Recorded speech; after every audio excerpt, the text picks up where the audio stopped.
Hello दोस्तों, good afternoon. स्वागत है आप सबका सुकृपा क्लासेज पर। दोस्तों, इस वीडियो में हम लोग यूपी ट्रिपल एससी पेट एग्जाम 2025 के रिवीजन सीरीज में इस वीडियो में हम लोग हिस्ट्री, पॉलिटी, ज्योग्राफी व स्टैटिक जीके के मोस्ट इम्पोर्टेंट टॉपिक्स को पूरी तरह से कंप्लीट करेंगे। दोस्तों, ये सारे क्वेश्चंस हमारे आपके एग्जाम में पूछे जाने वाले प्रश्नों के सभी टॉपिक्स, प्रश्नों के लेवल व प्रश्नों के टेंस, इसके अलावा दोस्तों आपके प्रीवियस ईयर एग्जाम्स के प्रश्नों को पूरी तरह से एनालाइज करके बनाया गया एक मोस्ट इम्पॉर्टेंट वीडियो है।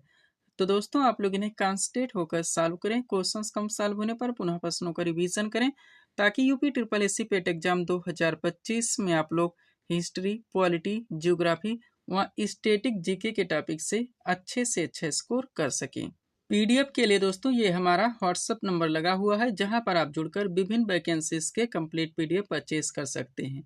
तो चलिए दोस्तों, सीधे क्वेश्चंस की ओर चलते हम लोग वीडियो को स्टार्ट करेंगे हिस्ट्री के टॉपिक से।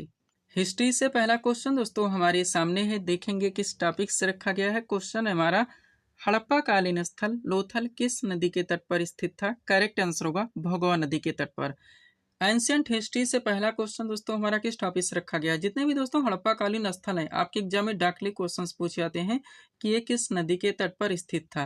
तो यहाँ पे दोस्तों जितने भी महत्वपूर्ण हड़प्पा कालीन स्थल हैं, उनके संबंधित नदी तट पर स्थित होने के साथ साथ उन सभी हड़प्पा कालीन स्थलों की खोज किसके द्वारा की गई थी, कब की गई थी, वर्तमान में उनकी स्थिति कहाँ पे है और वहां से कौन कौन से साक्ष्य प्राप्त हुए हैं, सब कुछ पूरी तरह से क्रम से कंप्लीट करके परफेक्ट सीट आपके सामने लगाई गई है। अगर इस सीट को आप लोग अच्छे से प्रिपेयर करके चलते हैं, इस टॉपिक से रिलेटेड कोई भी क्वेश्चन दोस्तों आपके एग्जाम में किसी भी टेंट किसी भी फॉर्मेट से पूछे जाते हैं, क्वेश्चन आपसे मिस नहीं हो सकते। तो चलिए दोस्तों, इस सुपर टॉपिक को हम लोग पूरी तरह से कंप्लीट करना शुरू करते हैं। क्वेश्चन था हमारा, हड़प्पा कालीन स्थल लोथल किस नदी के तट पर स्थित था? करेक्ट आंसर होगा भगवा नदी के तट पर। अब चलिए दोस्तों, इस सीट को थोड़ा सा अपने सामने करते हैं। देखिएगा, सबसे पहले इसमें जितने भी हड़प्पा कालीन स्थल हैं उनके नाम दिए गए हैं, उनके उत्खननकर्ता यानी कि उनकी खोज किनके द्वारा की गई थी उनके नाम दिए गए हैं, खोज कब हुई थी इस भी दी गई है, ये सभी हड़प्पा कालीन स्थल किस नदी के तट पर स्थित थे इनके नाम दिए गए हैं, वर्तमान में इनकी स्थिति कहाँ पे है और यहाँ से कौन कौन से साक्ष्य प्राप्त हुए हैं, सब कुछ पूरी तरह से मेंशन कर दिया गया है। स्टार्ट करते हैं हम लोग। बात किया दोस्तों हड़प्पा कालीन स्थल की, तो इसकी खोज दयाराम साहनी एवं माधव स्वरूप वत्स के द्वारा की गई थी 1921 ईस्वी में। ये रावी नदी के तट पर स्थित था। वर्तमान स्थिति देखी जाए तो पाकिस्तान का माउंट गोमरी जिला पड़ता है और यहाँ से दोस्तों तांबे का पैमाना, तांबा गलाने की भट्टी व अन्नागार जैसे साक्ष्य प्राप्त हुए हैं। आगे बढ़िएगा। मोहनजोदड़ो नामक स्थल की बात की जाए दोस्तों, तो इसकी खोज राखाल दास बनर्जी के द्वारा की गई थी 1922 ईस्वी में। यह सिंधु नदी के तट पर स्थित था। वर्तमान स्थिति देखी जाए इसकी तो पाकिस्तान के सिंध प्रांत का लरकाना जिला पड़ता है और यहाँ से दोस्तों नर्तकी की कांस्य मूर्ति, विशाल अन्नागार व स्नानागार जैसे साक्ष्य प्राप्त हुए हैं। आगे बढ़िएगा। चन्नूदड़ो नामक स्थल की बात की जाए दोस्तों, तो इसकी खोज एनजी मजूमदार के द्वारा की गई थी 1931 ईस्वी में। यह सिंधु नदी के तट पर स्थित था। वर्तमान स्थिति देखी जाए तो सिंध प्रांत पाकिस्तान पड़ता है और यहाँ से दोस्तों मनका बनाने का कारखाना जैसे साक्ष्य प्राप्त हुए हैं। ध्यान रखेंगे आप लोग। आगे बढ़ते हैं। एक एक फैक्ट, एक एक कंटेंट दोस्तों आपको अच्छे से प्रिपेयर रखने हैं, ताकि किसी भी टॉपिक से कोई भी क्वेश्चन आपके एग्जाम में आपसे मिस ना हो। एक एक क्वेश्चन की कीमत आप लोग जानते हैं। आगे बढ़िएगा। बात की जाए दोस्तों कोट दीजी नामक हड़प्पा कालीन स्थल की, तो इसकी खोज फजल अहमद के द्वारा की गई थी 1955 ईस्वी में। यह सिंधु नदी के तट पर स्थित था। वर्तमान स्थिति देखी जाए तो सिंध प्रांत का खैरपुर स्थान पड़ता है, जो कि पाकिस्तान में है और यहाँ से पत्थर के बाणाग्र जैसे साक्ष्य प्राप्त हुए हैं। आगे बढ़िएगा। रंगपुर नामक दोस्तों हड़प्पा कालीन स्थल की बात की जाए, इसकी खोज रंगनाथ राव के द्वारा की गई थी 1953 से 54 ईस्वी में।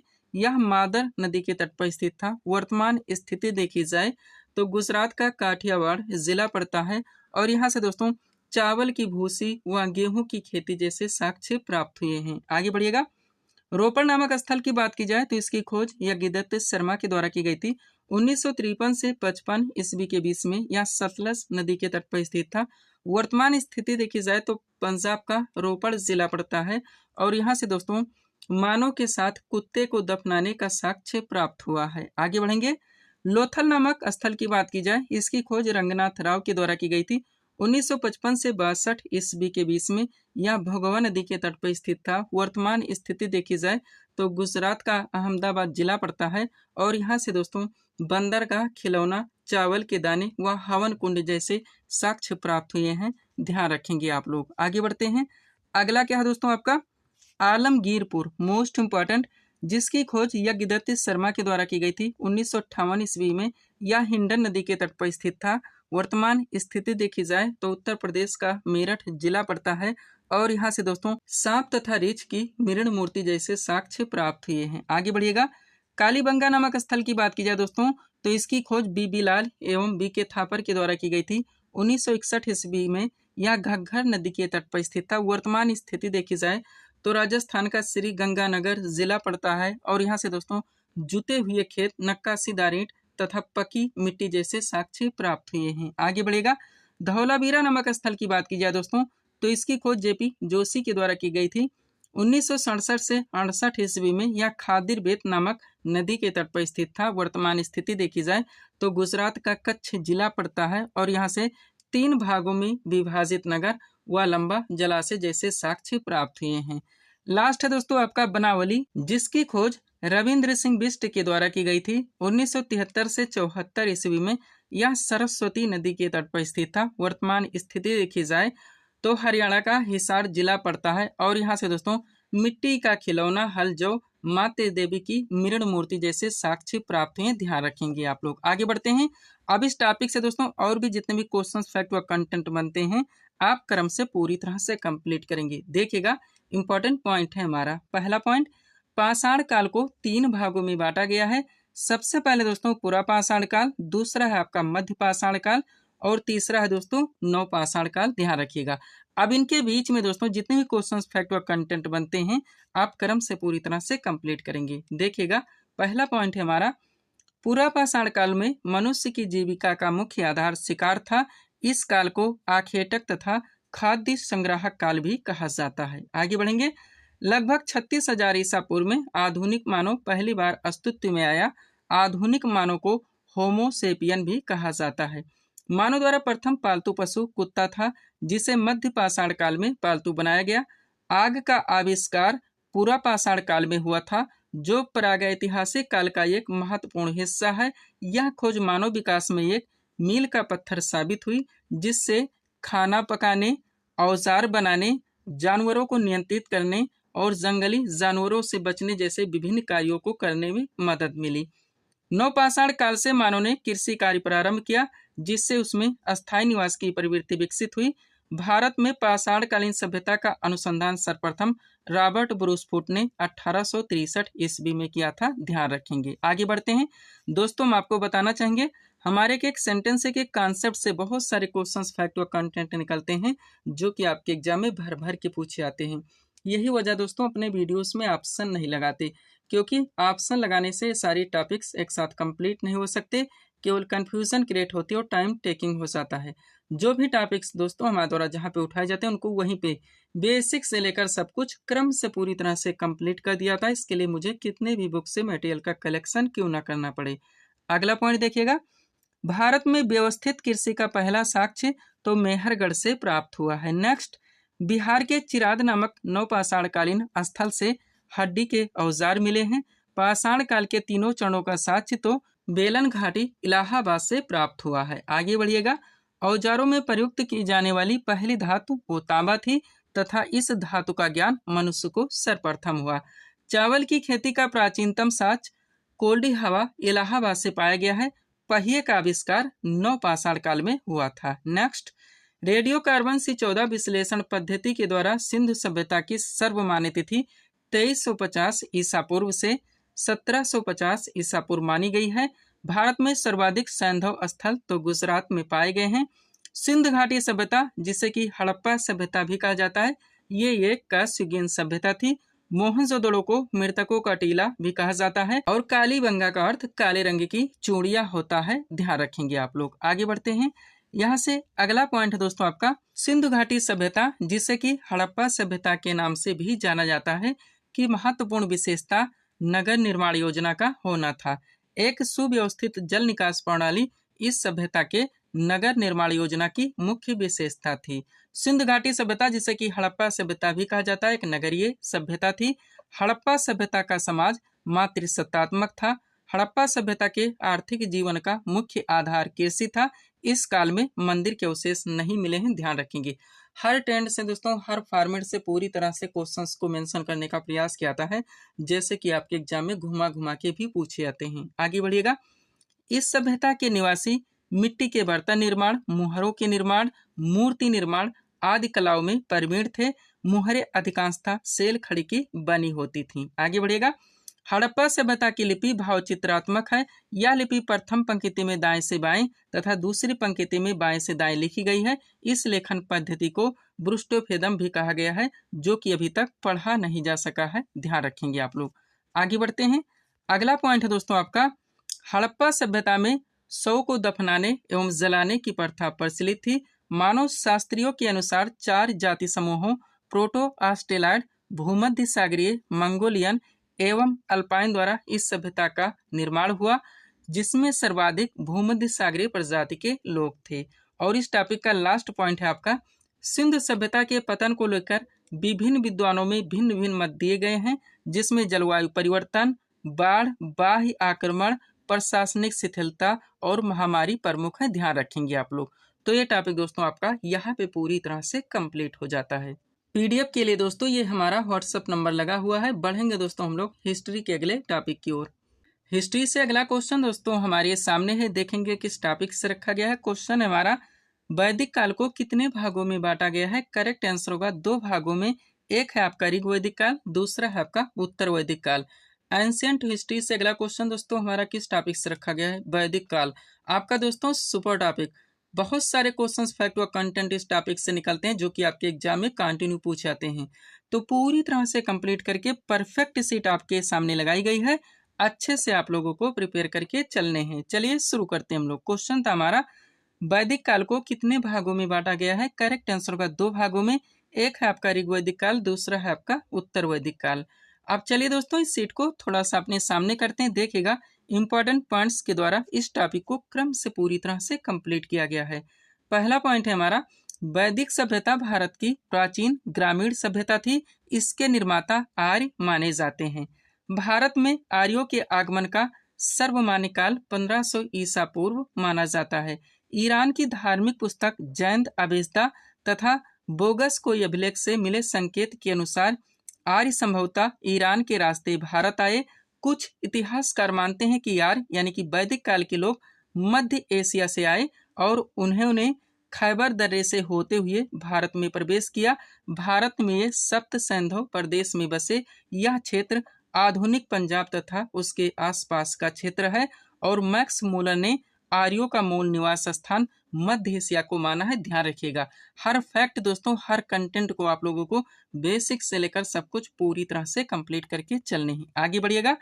अगला पॉइंट है दोस्तों आपका, वैदिक काल का विभाजन 2 भागों में किया गया है।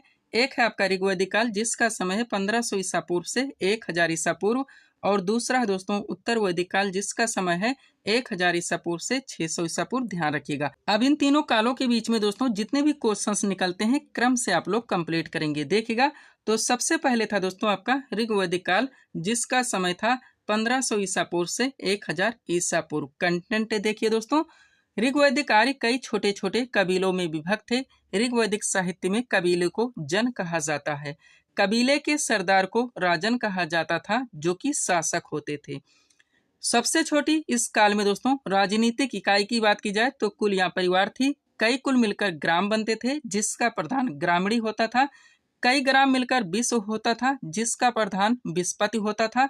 तथा कई विश्व मिलकर जन होता था, जिसका प्रधान राजा होता था।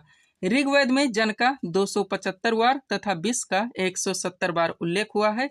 सभा हो गया, समिति एवं विद्वत इस काल की दोस्तों राजनीतिक संस्थाएं थीं। और परिवार दोस्तों पितृ सत्तात्मक था, ध्यान रखिएगा। आगे बढ़ते हैं। समाज में वर्ण व्यवस्था की बात की जाए तो कर्म पर आधारित थी। ऋग्वेद के 10वें मंडल के पुरुष सूक्त में 4 वर्णों ब्राह्मण, क्षत्रिय, वैश्य और शूद्र का उल्लेख है, ध्यान रखेंगे आप लोग। आगे बढ़ते हैं।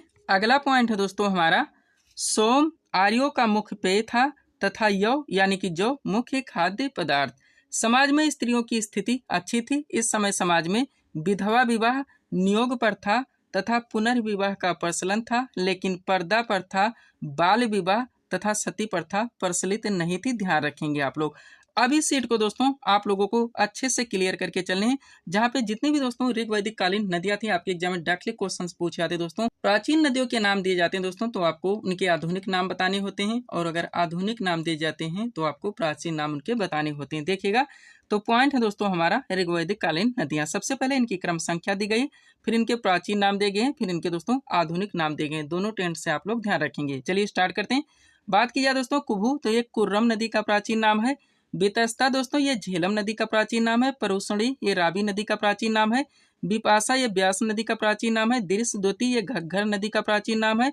सुवास्तु दोस्तों ये स्वात नदी का प्राचीन नाम है। ध्यान रखेंगे आप लोग। आगे बढ़ते हैं। अगला क्या है दोस्तों, कुभा जो कि काबुल नदी का प्राचीन नाम है। अस्कनी दोस्तों ये चिनाब नदी का प्राचीन नाम है। सतुद्री दोस्तों ये सतलुज नदी का प्राचीन नाम है। सदानीरा ये गंडक नदी का प्राचीन नाम है। और गोमती दोस्तों ये गोमल नदी का प्राचीन नाम है। ध्यान रखेंगे। आगे बढ़ते हैं। यहाँ से अगला कंटेंट है दोस्तों आपका, ऋग्वेद में उल्लिखित सभी नदियों में सरस्वती सबसे अधिक महत्वपूर्ण तथा पवित्र मानी जाती थी। ऋग्वैदिक काल के देवताओं में सर्वाधिक महत्व इंद्र को तथा उसके उपरांत अग्नि व वरुण को दोस्तों महत्व प्रदान किया गया था। ऋग्वेद में इंद्र को पुरंदर अर्थात किले को तोड़ने वाला कहा गया है। ऋग्वेद में उसके लिए 250 सूक्त हैं। ध्यान रखेंगे। यहाँ तक दोस्तों आपका ऋग्वैदिक काल चलता है। आगे बढ़िएगा। अब उत्तर वैदिक कालीन समय से जितने भी क्वेश्चंस निकलते हैं आप क्रम से पूरी तरह से कंप्लीट करेंगे। देखिएगा, पॉइंट है दोस्तों आपका उत्तर वैदिक काल जिसका समय है 1000 ईसा पूर्व से 600 ईसा पूर्व। कंटेंट देखिए दोस्तों, उत्तर वैदिक काल के राजनीतिक संगठन की मुख्य विशेषता बड़े राज्यों तथा जनपदों की स्थापना थी। राजत्व के दैवी उत्पत्ति के सिद्धांत का सर्वप्रथम उल्लेख ऐतरेय ब्राह्मण में किया गया है। इस काल में राजा का महत्व बढ़ा तथा उसका पद वंशानुगत हो गया। उत्तर वैदिक काल में परिवार पितृसत्तात्मक होते थे। संयुक्त परिवार की प्रथा विद्यमान थी। समाज स्पष्ट रूप से 4 वर्णों ब्राह्मण, क्षत्रिय, वैश्य एवं शूद्र में बटा था। वर्ण व्यवस्था कर्म के बदले जाति पर आधारित थी। जाबलोपनिषद में 4 आश्रमों ब्रह्मचर्य, गृहस्थ, वानप्रस्थ एवं संन्यास का विवरण मिलता है। और इस काल में सबसे प्रमुख देवता प्रजापति यानी कि ब्रह्मा, विष्णु व रुद्र यानी कि शिव थे। ध्यान रखेंगे आप लोग। तो दोस्तों वैदिक काल का आपका टॉपिक यहाँ पे पूरी तरह से कंप्लीट हो जाता है। अच्छे से आप लोगों को प्रिपेयर करके चलने हैं। पीडीएफ के लिए दोस्तों ये हमारा व्हाट्सएप नंबर लगा हुआ है। बढ़ेंगे दोस्तों हम लोग हिस्ट्री के अगले टॉपिक की ओर। एंशिएंट हिस्ट्री से अगला क्वेश्चन दोस्तों हमारे सामने है। देखेंगे किस टॉपिक से रखा गया है। क्वेश्चन है हमारा, महात्मा बुद्ध ने अपना पहला उपदेश कहाँ पर दिया था? करेक्ट आंसर होगा सारनाथ ऋषिपत्तनम में। एंशिएंट हिस्ट्री से अगला क्वेश्चन दोस्तों आपका किस टॉपिक से रखा गया है? बौद्ध धर्म। आपका सुपर टॉपिक दोस्तों। बहुत सारे क्वेश्चंस फैक्ट व कंटेंट इस टॉपिक से निकलते हैं जो कि आपके एग्जाम में पूछे जाते हैं। तो कंप्लीट सीट दोस्तों आपके सामने लगाई गई है। अच्छे से आप लोगों को प्रिपेयर करके चलने हैं। चलिए शुरू करते हैं हम लोग। क्वेश्चन था हमारा, महात्मा बुद्ध ने अपना पहला उपदेश कहाँ पर दिया था? करेक्ट आंसर होगा सारनाथ ऋषिपत्तनम में। अब चलिए दोस्तों इस सीट को थोड़ा सा अपने सामने करते हैं। देखिएगा, इंपॉर्टेंट पॉइंट्स के द्वारा इस टॉपिक को क्रम से पूरी तरह से कंप्लीट किया गया है। पहला पॉइंट हमारा, गौतम बुद्ध का जन्म कपिलवस्तु के निकट लुम्बिनी ग्राम में 563 ईसा पूर्व में हुआ था। इनके पिता का नाम शुद्धोधन था जो कि शाक्यगण के प्रधान थे, और माता का नाम महामाया था जो कि कोलीगण की राजकुमारी थी। आगे बढ़ेंगे। महात्मा बुद्ध की पत्नी का नाम यशोधरा और पुत्र का नाम राहुल था। महात्मा बुद्ध ने 29 वर्ष की आयु में गृह त्याग किया, जिसे बौद्ध ग्रंथों में महाभिनिष्क्रमण के नाम से जाना जाता है। महात्मा बुद्ध को ज्ञान की प्राप्ति 35 वर्ष की अवस्था में उर्वेला निरंजना नदी के किनारे हुई थी। महात्मा बुद्ध ने मल्ल गणराज्य की राजधानी कुशीनारा, जिसे कि वर्तमान कुशीनगर के नाम से जाना जाता है, में 483 ईसा पूर्व में 80 वर्ष की अवस्था में शरीर त्याग दिया, जिसे बौद्ध ग्रंथों में महापरिनिर्वाण कहा जाता है। गौतम बुद्ध ने अपना पहला उपदेश सारनाथ ऋषिपत्तनम में दिया, जिसे बौद्ध ग्रंथों में धर्म चक्र प्रवर्तन के नाम से जाना जाता है। ध्यान रखेंगे। अगला पॉइंट, महात्मा बुद्ध ने अपने सर्वाधिक उपदेश कौशल की राजधानी श्रावस्ती में दिए। ध्यान रखिएगा। आगे बढ़ते हैं दोस्तों। अगला पॉइंट है आपका, प्रतीत समुत्पाद को गौतम बुद्ध की शिक्षाओं का सार कहा जाता है। बौद्ध धर्म अनीश्वरवादी तथा अनात्मवादी है। बुद्ध हो गया संघ, एवं धम्म, ये 3 दोस्तों बौद्ध धर्म के त्रिरत्न है, ध्यान रखिएगा। अभी सीट को दोस्तों आप लोगों को कंप्लीट करके चलने, जहाँ पे महात्मा बुद्ध के जीवन संबंधी दोस्तों जो घटना, उनके प्रतीक जो चिन्ह है, आपके एग्जाम में यहाँ से भी दोस्तों क्वेश्चन पूछे जाते हैं। देखिएगा, पॉइंट है हमारा बुद्ध के जीवन संबंधित घटनाएं एवं उनके प्रतीक चिन्ह। एक तरफ दोस्तों तो इन विभिन्न घटनाओं के नाम दिए गए हैं, दूसरी तरफ दोस्तों उनके प्रतीक चिन्हों के नाम दिए गए हैं। बात की जाए दोस्तों जन्म, तो इसका प्रतीक है कमल एवं साण। गृह त्याग का प्रतीक है घोड़ा। ज्ञान का प्रतीक है दोस्तों पीपल वृक्ष। निर्वाण का प्रतीक है दोस्तों पद चिन्ह। और मृत्यु का प्रतीक है दोस्तों स्तूप। ध्यान रखिएगा। आगे बढ़ते हैं। अगला पॉइंट है दोस्तों आपका, जातक कथाओं में गौतम बुद्ध की जीवन संबंधी कहानियां हैं। बौद्ध ग्रंथों में सुप्त पिटक, विनय पिटक तथा अभिधम पिटक को सामूहिक रूप से त्रिपिटक कहा गया है और त्रिपिटक की भाषा पाली है, ये भी ध्यान रखेंगे। तीनों पिटक के नाम आपको ध्यान रखने हैं दोस्तों। क्वेश्चन का ट्रेंड अगर चेंज कर दिया है, निम्न में से कौन सा त्रिपिटक का खंड नहीं है या भाग नहीं है या अंग नहीं है, ऐसे में अगर आप दोस्तों तीनों पिटक के नाम याद नहीं रखते तो आप क्वेश्चन सॉल्व नहीं कर सकते। अगला पॉइंट, महात्मा बुद्ध ने अपने उपदेश पाली भाषा में दिए। कालांतर में कनिष्क के शासनकाल में बौद्ध धर्म का विभाजन हीनयान तथा महायान 2 शाखाओं में हो गया। हीनयान शाखा के अनुयायियों ने गौतम बुद्ध के मूल उपदेशों को स्वीकार किया, जबकि महायान शाखा के अनुयायियों ने बुद्ध की मूर्ति पूजा का प्रचलन शुरू किया। ध्यान रखेंगे। आगे बढ़ते हैं। अब बौद्ध धर्म में दोस्तों आप लोग जानते हैं 4 महासंगीतियों का आयोजन किया गया था, तो इनको आप लोग क्रम से पूरी तरह से कंप्लीट करेंगे। देखिएगा, पॉइंट है हमारा बौद्ध धर्म की महासंगीतियां। तो बौद्ध धर्म में टोटल 4 महासंगीतियों का आयोजन किया गया था। उनके अध्यक्ष, शासनकाल और स्थान इस प्रकार हैं। तो सबसे पहले इन विभिन्न संगीतियों के क्रम दिए गए हैं, समय दिया गया है, स्थल दिया गया है, शासनकाल दिया गया है और इनकी अध्यक्षता किसके द्वारा की गई थी ये भी मेंशन कर दिया गया है। स्टार्ट करते हम लोग। बात की जाए दोस्तों प्रथम बौद्ध संगीत का आयोजन तो 483 ईसा पूर्व में राजगृह में अजात शत्रु के शासनकाल में हुई थी। अध्यक्षता की बात की जाए तो इस संगीत की अध्यक्षता दोस्तों महाकश्यप ने की थी। नेक्स्ट, द्वितीय बौद्ध संगीत का आयोजन 383 ईसा पूर्व में वैशाली में कालाशोक के शासनकाल में हुई थी। अध्यक्षता की बात की जाए तो सब्बा कामी के द्वारा की गई थी। तृतीय बौद्ध संगीत का आयोजन 250 ईसा पूर्व में पाटलिपुत्र में अशोक के शासनकाल में हुई थी। अध्यक्षता की बात की जाए तो इसकी अध्यक्षता दोस्तों मोगलिपुत्तिस ने की थी। और चतुर्थ बौद्ध संगीत का आयोजन दोस्तों ईसा की प्रथम सदी में कुंडलमन में कनिष्क के शासनकाल में की गई थी। अध्यक्षता की बात की जाए तो इसकी अध्यक्षता वसुमित्र ने की थी। ध्यान रखिएगा। आगे बढ़ते हैं। एक छोटा सा नोट देखिए दोस्तों, ताकि ये टॉपिक आपका पूरी तरह से कंप्लीट हो सके। पॉइंट है हमारा, महात्मा बुद्ध को एशिया के ज्योतिपुंज यानी कि लाइट ऑफ एशिया के नाम से भी जाना जाता है, ये भी आप लोग ध्यान रखेंगे। पीडीएफ के लिए हमारा व्हाट्सएप नंबर लगा हुआ है। बढ़ेंगे दोस्तों हम लोग हिस्ट्री के अगले टॉपिक की ओर। हिस्ट्री से अगला क्वेश्चन दोस्तों हमारे सामने है, देखेंगे किस टॉपिक से रखा गया है। क्वेश्चन है हमारा, जैन धर्म के 24वें एवं अंतिम तीर्थंकर कौन थे? करेक्ट आंसर होगा महावीर स्वामी। देखिए दोस्तों क्वेश्चन को कैसे मेंशन किया गया है। जैन धर्म के 24वें एवं अंतिम, इसका अर्थ ये हुआ कि जैन धर्म में टोटल 24 तीर्थंकर हुए थे। तो एंशिएंट हिस्ट्री का अगला क्वेश्चन दोस्तों आपका किस टॉपिक से रखा गया है? जैन धर्म आपका सुपर टॉपिक है दोस्तों। बहुत सारे क्वेश्चन फैक्ट व कंटेंट यहाँ से बनते हैं जो कि आपके एग्जाम में पूछे जाते हैं।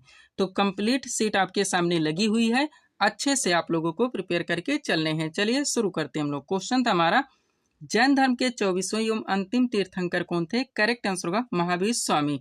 अब चलिए दोस्तों इस सीट को थोड़ा सा अपने सामने करते देखिएगा। इंपॉर्टेंट पॉइंट्स के द्वारा इस टॉपिक को क्रम से पूरी तरह से कंप्लीट किया गया है। पहला पॉइंट है हमारा, जैन धर्म के प्रथम तीर्थंकर ऋषभदेव थे। इन्हें इस धर्म का संस्थापक भी माना जाता है। आगे बढ़ेंगे। जैन धर्म में कुल 24 तीर्थंकर हुए। महावीर स्वामी जैन धर्म के 24वें तीर्थंकर थे। इन्हें जैन धर्म का वास्तविक संस्थापक माना जाता है। महावीर स्वामी का जन्म 540 ईसा पूर्व में कुंडग्राम वैशाली में हुआ था। इनके पिता का नाम सिद्धार्थ था जो कि ज्ञात्रिक क्षत्रिय कुल के थे और माता का नाम त्रिशला था जो कि लिच्छवी शासक चेटक की बहन थी। महावीर स्वामी की पत्नी का नाम यशोदा था। आगे बढ़िएगा। 30 वर्ष की आयु में महावीर स्वामी ने गृह त्याग किया।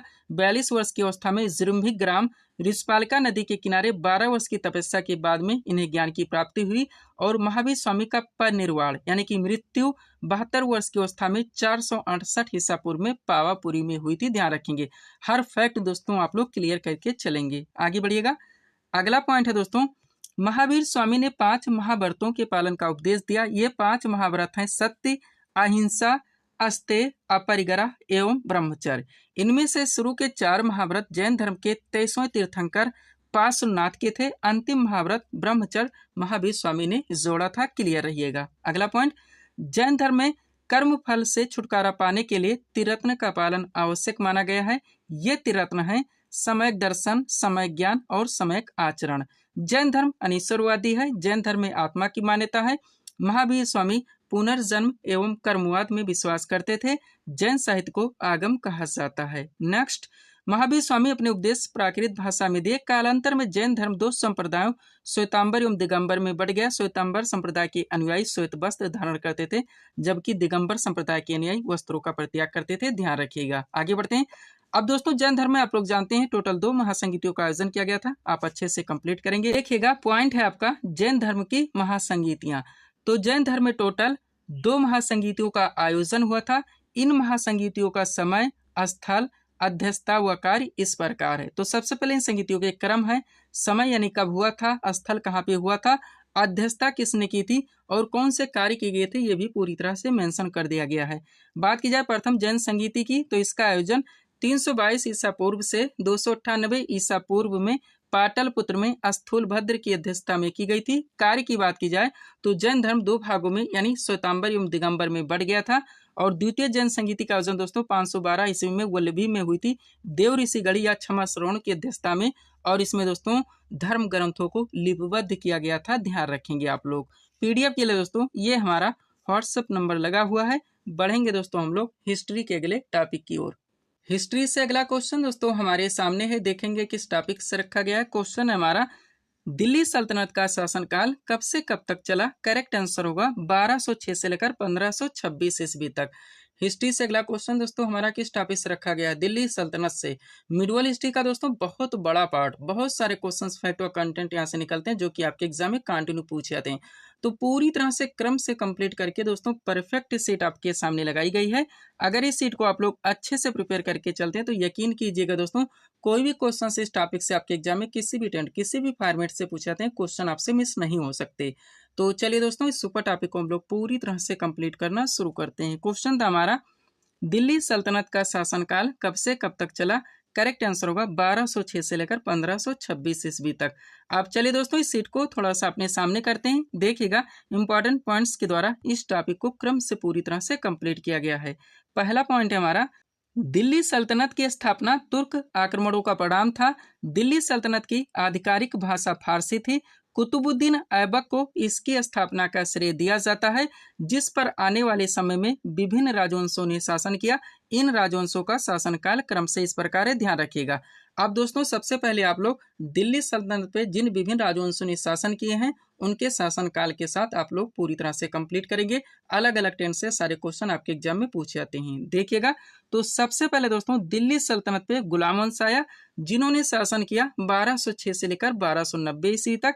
इसके बाद में दोस्तों खिलजी वंश आया, जिन्होंने शासन किया 1290 से लेकर 1320 ईस्वी तक।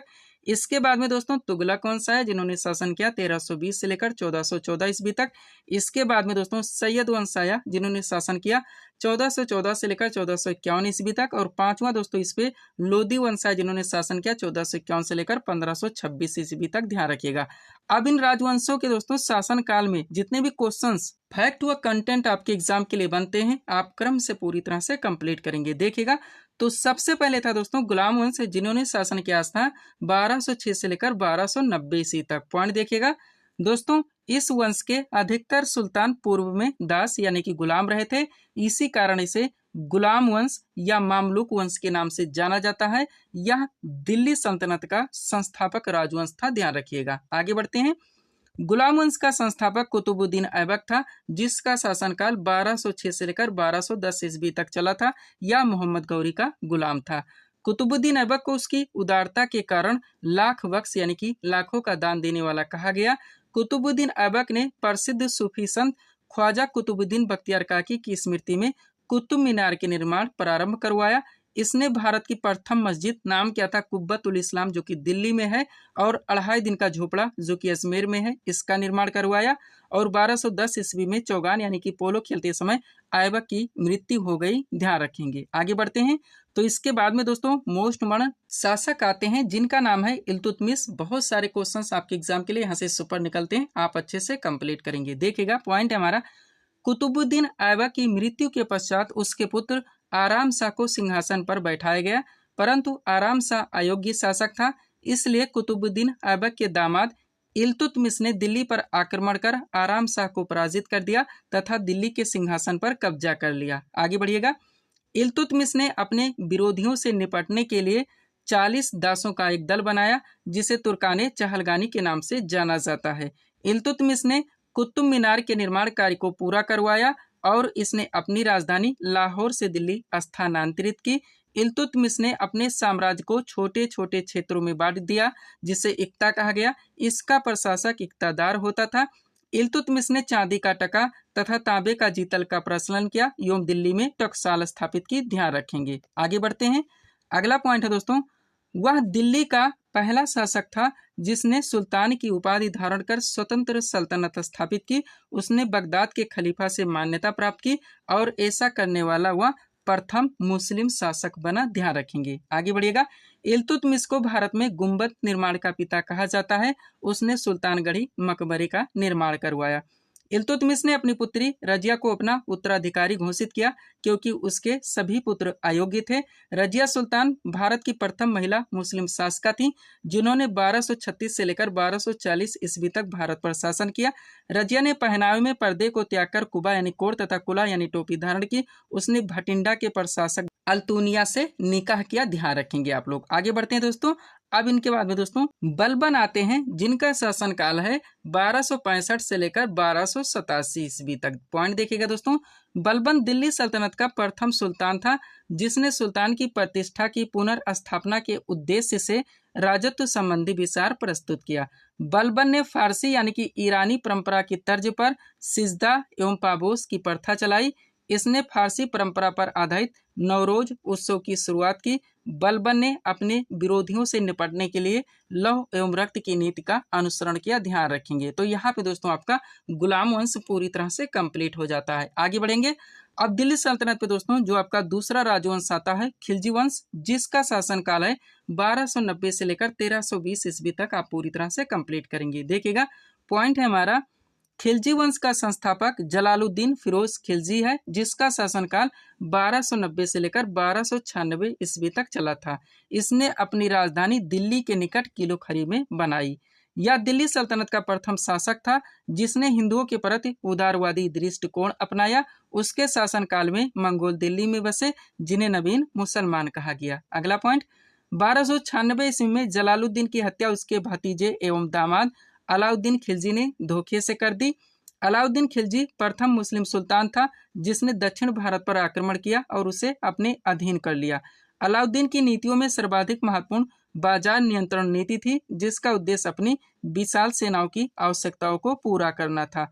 अलाउद्दीन ने अलाई दरवाजा, हौज खास, सीरी फोर्ट, जमात खाना मस्जिद का निर्माण करवाया तथा अपनी राजधानी सीरी को बनाया। ध्यान रखेंगे। आगे बढ़ते हैं दोस्तों। अगला पॉइंट है आपका, उसने सिकंदर सानी की उपाधि धारण की, इसलिए उसे द्वितीय सिकंदर भी कहा जाता है। इसके दरबार में अमीर खुसरो व हसन निजामी जैसे कवि थे। अमीर खुसरो को हिंदे तोता कहा जाता है। अलाउद्दीन खिलजी वह प्रथम सुल्तान था जिसने भूमि की माप के आधार पर लगान निर्धारित किया। अलाउद्दीन खिलजी ने सैनिकों की सीधी भर्ती तथा नगद वेतन देने की प्रथा की शुरुआत की। उसने सैनिकों के लिए हुलिया तथा उनके घोड़ों के लिए दोस्तों दाग प्रथा की शुरुआत की। ध्यान रखेंगे आप लोग। आगे बढ़ते हैं। अब दोस्तों दिल्ली सल्तनत पे जो तीसरा राजवंश आता है वो है तुगलक वंश, जिसका शासनकाल 1320 से लेकर 1413 ईस्वी तक चला था। पूरी तरह से कंप्लीट करेंगे। देखिएगा। तुगलक वंश का संस्थापक गयासुद्दीन तुगलक था, जिसका शासन 1320 से लेकर 1335 ईस्वी तक चला था। गयासुद्दीन तुगलक ने नहरों तथा कुओं का निर्माण करवाया तथा डाक व्यवस्था को संगठित किया। दीवान ए अमीर कोही की स्थापना मोहम्मद बिन तुगलक के द्वारा की गई थी। इसने अपनी राजधानी दिल्ली से दौलताबाद यानी कि देवगिरी स्थानांतरित की। किताबुल रहला पुस्तक की रचना इब्न बतूता ने की थी, जो कि मोरक्को का निवासी था। यह मोहम्मद बिन तुगलक के शासनकाल में भारत आया था। दीवान ए खैरान की स्थापना फिरोज शाह तुगलक ने की थी, जो कि एक दान विभाग था। उसने एक दास विभाग दीवान ए बंदरगान की भी स्थापना की। फिरोज शाह तुगलक भारत में नहरों के सबसे बड़े जाल का निर्माण करने के लिए प्रसिद्ध है और फिरोज शाह तुगलक वह पहला सुल्तान था जिसने दोस्तों ब्राह्मणों पर भी जजिया कर लगाया था। ये भी आप लोग ध्यान रखेंगे। आगे बढ़ते हैं दोस्तों। अब दिल्ली सल्तनत पे जो आपका चौथा राजवंश आता है वो है दोस्तों सैयद वंश, जिसका शासनकाल 1414 से लेकर 1451 तक चला था। आप इसको पूरी तरह से कंप्लीट करेंगे। देखिएगा दोस्तों, पॉइंट है सैयद वंश की स्थापना खिज्र खां ने की थी, जिसका शासनकाल 1414 से लेकर 1421 ईस्वी तक चला था। खिज्र खां ने रैयत ए आला की उपाधि धारण की थी। सल्तनत काल में शासन करने वाला यह एकमात्र शिया वंश था। खिज्र खां के उत्तराधिकारी मुबारक शाह, मोहम्मद शाह, अलाउद्दीन और आलम शाह अयोग्य थे, जिससे बहलोल लोदी को मौका मिला तथा उसने लोदी वंश की स्थापना की। ध्यान रखेंगे। तो दिल्ली सल्तनत पे दोस्तों आपका पांचवा जो राजवंश आता है वो है लोदी वंश। जितने भी क्वेश्चन यहाँ से बनते हैं आप कंप्लीट कीजिए। बात की जाए दोस्तों लोदी वंश की, तो इसका शासनकाल 1451 से लेकर 1526 ईस्वी तक चला था। पॉइंट देखिएगा, लोदी वंश की स्थापना बहलोल लोदी ने की थी, जिन्होंने 1451 से लेकर 1489 ईस्वी तक शासन किया था। सिकंदर लोदी इस वंश का सर्वश्रेष्ठ शासक था। उसने कुशल सैन्य व्यवस्था एवं गुप्तचर प्रणाली गठित की। सिकंदर लोदी ने भूमि मापन हेतु गज सिकंदरी नामक पैमाने का प्रचलन किया। उसने 1504 ईस्वी में आगरा शहर की स्थापना की तथा इसे अपनी राजधानी बनाया। उसने कुतुब मीनार की मरम्मत करवाई। इब्राहिम लोदी दिल्ली सल्तनत तथा लोदी वंश का अंतिम शासक था, जो कि 1526 ईस्वी के पानीपत के प्रथम युद्ध में बाबर के हाथों मारा गया। ध्यान रखिए। तो यहाँ पे दोस्तों आपका दिल्ली सल्तनत पूरी तरह से कंप्लीट हो जाता है और मुगल वंश दोस्तों स्टार्ट हो जाता है, जो कि हम लोग अन्य वीडियो में पूरी तरह से कंप्लीट करेंगे। पीडीएफ के लिए दोस्तों ये हमारा व्हाट्सएप नंबर लगा हुआ है। बढ़ेंगे दोस्तों हम लोग हिस्ट्री के अगले टॉपिक की ओर। हिस्ट्री से अगला क्वेश्चन दोस्तों हमारे सामने है, देखेंगे किस टॉपिक से रखा गया है। क्वेश्चन है हमारा, आर्य समाज की स्थापना किसने की थी? करेक्ट आंसर होगा स्वामी दयानंद सरस्वती ने। हिस्ट्री से अगला क्वेश्चन दोस्तों हमारा किस टॉपिक से रखा गया है? जितने भी दोस्तों सामाजिक व धार्मिक आंदोलन है तथा समाज सुधारक, आपके एग्जाम में दोस्तों डायरेक्ट क्वेश्चंस बनते हैं कि आर्य समाज की स्थापना किसने की, ब्रह्म समाज की स्थापना किसने की, रामकृष्ण मिशन की स्थापना किसने की, सत्यशोधक समाज की स्थापना किसने की, खुदाई खिदमतगार की स्थापना किसने की। तो जितने भी हो सकते हैं पूरी तरह से कंप्लीट करके परफेक्ट सीट दोस्तों आपके सामने लगाई गई है। अच्छे से आप लोगों को प्रिपेयर करके चलने हैं। चलिए शुरू करते हैं हम लोग। क्वेश्चन था हमारा, आर्य समाज की स्थापना किसने की थी? करेक्ट आंसर होगा स्वामी दयानंद सरस्वती ने। आप चलिए दोस्तों इस सीट को थोड़ा सा अपने सामने करते हैं। देखिएगा इंपॉर्टेंट पॉइंट्स के द्वारा इस टॉपिक को क्रम से पूरी तरह से कंप्लीट किया गया है। पहला पॉइंट है हमारा, राजा राममोहन राय को भारतीय पुनर्जागरण का जनक कहा जाता है। ब्रह्म समाज की स्थापना राजा राममोहन राय द्वारा 20 अगस्त 1828 को कलकत्ता में की गई, जिसका उद्देश्य तत्कालीन हिंदू समाज में व्याप्त बुराइयों, सती प्रथा, बहुविवाह, वेश्यागमन, जातिवाद, अस्पृश्यता आदि को समाप्त करना था। आगे बढ़िएगा। राजा राममोहन राय ने 1815 ईस्वी में आत्मीय सभा की स्थापना की। 1825 ईस्वी में इन्होंने वेदांत कॉलेज की स्थापना की। इन्होंने हिंदू कॉलेज खोलने में डेविड हेयर का सहयोग किया। इन्होंने सती प्रथा के विरुद्ध आंदोलन चलाया तथा पाश्चात्य शिक्षा के प्रति अपना समर्थन दिया। ध्यान रखिएगा। आगे बढ़ते हैं। अगला पॉइंट देखिएगा दोस्तों क्या है, आर्य समाज की स्थापना स्वामी दयानंद सरस्वती द्वारा 1875 ईस्वी में बंबई में की गई, जिसका प्रमुख उद्देश्य वैदिक धर्म को पुनः शुद्ध रूप से स्थापित करने, भारत को धार्मिक, सामाजिक व राजनीतिक रूप से एक सूत्र में बांधने एवं पाश्चात्य प्रभाव को समाप्त करने का प्रयास करना था। इन्होंने अपने उपदेशों में मूर्ति पूजा, बहुदेववाद, अवतारवाद, पशु बलि, श्राद्ध, जंत्र तंत्र मंत्र, झूठे कर्मकांड आदि की आलोचना की तथा पुनः वेदों की ओर लौटो का नारा दिया और शुद्धि आंदोलन चलाया। उनके विचारों का संकलन इनकी कृति सत्यार्थ प्रकाश में देखने को मिलता है, जो कि 1883 में प्रकाशित की गई थी। ध्यान रखिएगा। आगे बढ़ते हैं। अगला पॉइंट है दोस्तों, रामकृष्ण मिशन की स्थापना 1897 ईस्वी में स्वामी विवेकानंद ने बेलूर कलकत्ता में की। इस मिशन का नाम रामकृष्ण परमहंस के नाम पर रखा गया, जो कि इनके गुरु थे। स्वामी विवेकानंद का वास्तविक नाम नरेंद्र नाथ दत्त था। 1893 ईस्वी में स्वामी विवेकानंद ने शिकागो में हुई धर्म संसद में भाग लेकर पाश्चात्य जगत को भारतीय संस्कृति व दर्शन से अवगत कराया। थियोसॉफिकल सोसाइटी की स्थापना 1875 ईस्वी में मैडम ब्लावत्स्की एवं कर्नल अर्काट द्वारा न्यूयॉर्क, संयुक्त राज्य अमेरिका में की गई। भारत में इस आंदोलन की गतिविधियों को व्यापक रूप से फैलाने का श्रेय श्रीमती एनी बेसेंट को दिया जाता है। 1898 ईस्वी में एनी बेसेंट ने बनारस में सेंट्रल हिंदू कॉलेज की स्थापना की, जो कि बाद में दोस्तों हिंदू विश्वविद्यालय बन गया। ध्यान रखिएगा। आगे बढ़ते हैं। अगला पॉइंट देखिएगा क्या है, भारत में यंग बंगाल आंदोलन प्रारंभ करने का श्रेय हेनरी विवियन डेरोजियो को है। एंग्लो इंडियन डेरोजियो कलकत्ता में 1826 से 31 ईस्वी तक हिंदू कॉलेज के अध्यापक रहे। आगे बढ़िएगा। डेरोजियो ने ईस्ट इंडिया नामक दैनिक पत्र का भी संपादन किया। हेनरी विवियन डेरोजियो को आधुनिक भारत का प्रथम राष्ट्रवादी कवि माना जाता है। प्रार्थना समाज की स्थापना आत्माराम पांडुरंग ने 1867 में मुंबई में की। वहाबी आंदोलन के नेता सैयद अहमद बरेलवी थे। वहाबी आंदोलन का मुख्य केंद्र पटना था। अलीगढ़ आंदोलन की शुरुआत सर सैयद अहमद खान ने की। इन्होंने 1877 ईस्वी में अलीगढ़ मुस्लिम विश्वविद्यालय की स्थापना की। ये भी आप लोग ध्यान रखेंगे। आगे बढ़ते हैं। अभी सीट को दोस्तों आप लोगों को अच्छे से कंप्लीट करके चलने हैं, जहां पे दोस्तों जितने भी सामाजिक और धार्मिक आंदोलन व समाज सुधारक द्वारा जितने भी दोस्तों महत्वपूर्ण संस्थाओं की स्थापना की गई, कब हुई, इनके संस्थापक कौन थे, आपके एग्जाम में अलग अलग ट्रेंड से पूछे जाते आपके एग्जाम में अलग अलग ट्रेंड से क्वेश्चन पूछे जाते हैं। आप पूरी तरह से कंप्लीट करेंगे। देखिएगा तो एक तरफ सबसे पहले इन विभिन्न संस्थाओं के नाम दिए हैं, स्थापना वर्ष दिया गया है और संस्थापक भी मेंशन कर दिया गया है। स्टार्ट करते हैं। बात किया दोस्तों एशियाटिक सोसाइटी की, तो इसकी स्थापना 1784 ईस्वी में हुई थी विलियम जोन्स के द्वारा। नेक्स्ट, आत्मीय सभा की स्थापना 1815 में की थी राजा राम मोहन राय ने। वेदांत कॉलेज की स्थापना 1825 में की गई थी राजा राम मोहन राय द्वारा। और ब्रह्म समाज की स्थापना भी 1828 में हुई थी राजा राम मोहन राय द्वारा। नेक्स्ट, तत्वबोधिनी सभा की स्थापना 1839 में हुई थी देवेंद्रनाथ ठाकुर के द्वारा। इंडियन एसोसिएशन की स्थापना 1876 में की गई थी आनंद मोहन बोस एवं सुरेंद्रनाथ बनर्जी के द्वारा। ध्यान रखेंगे। आगे बढ़ते हैं। अगला क्या दोस्तों, पूना सार्वजनिक सभा की स्थापना 1867 में की गई थी एम.जे. रानाडे के द्वारा। प्रार्थना समाज की स्थापना 1867 में की गई थी आत्माराम पांडुरंग के द्वारा। आर्य समाज की स्थापना 1875 में हुई थी स्वामी दयानंद सरस्वती के द्वारा। बेलूर मठ की स्थापना 1887 में हुई थी स्वामी विवेकानंद के द्वारा। रामकृष्ण मिशन की स्थापना 1897 में की गई थी स्वामी विवेकानंद के द्वारा। ध्यान रखेंगे। थोड़ा सा फास्ट चलें दोस्तों, ताकि ज्यादा क्वेश्चन हम चाहते हैं वीडियो में कवर करा सकें। सर्वेंट्स ऑफ इंडिया सोसाइटी की स्थापना 1905 में हुई थी गोपाल कृष्ण गोखले के द्वारा। अभिनव भारत सोसाइटी की स्थापना 1904 में हुई थी विनायक दामोदर सावरकर के द्वारा। मुस्लिम लीग की स्थापना 1906 में दोस्तों की गई थी आगा खां एवं सलीमुल्लाह खान के द्वारा। ध्यान रखेंगे। आगे बढ़ते हैं। अगला क्या है दोस्तों, अनुशीलन समिति जिसकी स्थापना 1907 में हुई थी बारेंद्र घोष एवं भूपेन्द्र दत्त के द्वारा। विश्व भारती की स्थापना 1912 में हुई थी रविन्द्रनाथ ठाकुर के द्वारा। गदर पार्टी की स्थापना 1913 में हुई थी लाला हरदयाल के द्वारा। हिंदू महासभा की स्थापना 1915 में की गई थी मदन मोहन मालवीय के द्वारा।